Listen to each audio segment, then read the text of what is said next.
1 month pa lang si Bimby Aquino Yap sa Bulaga. Bilang guest co-host pero marami na ang naging followers ng love team nila ni Riza May Dizon, ang Maybe.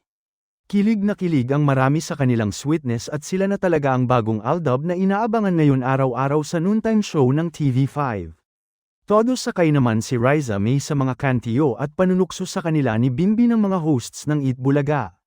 Sa latest episode nga ng Bulaga, umakting si Riza May na beauty pageant candidate at nang magpakilala ito, humirit ng, "Hi, mga dabarkads. My name is Riza May Dizon Cojuangco Aquino, from Pampanga."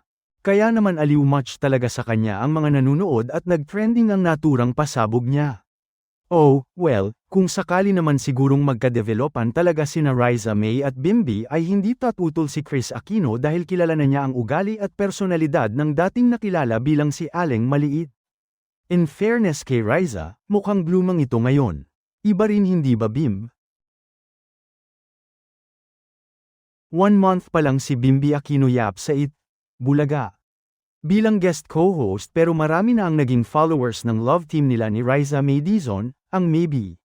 Kilig na kilig ang marami sa kanilang sweetness at sila na talaga ang bagong aldab na inaabangan ngayon araw-araw sa noontime show ng TV5. Todo sakay naman si Riza May sa mga kantiyo at panunukso sa kanila ni Bimby ng mga hosts ng Bulaga. Sa latest episode nga ng Bulaga, umakting si Riza May na beauty pageant candidate at nang magpakilala ito, humirit ng, "Hi, mga dabarkads.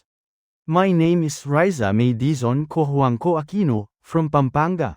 Kaya naman aliw much talaga sa kanya ang mga nanunood at nag-trending ang naturang pasabog niya. Oh, well, kung sakali naman sigurong magka-developan talaga sina Riza May at Bimby ay hindi tatutol si Kris Aquino dahil kilala na niya ang ugali at personalidad ng dating nakilala bilang si Aleng Maliit. In fairness kay Riza, mukhang blooming ito ngayon. Iba rin hindi ba Bim?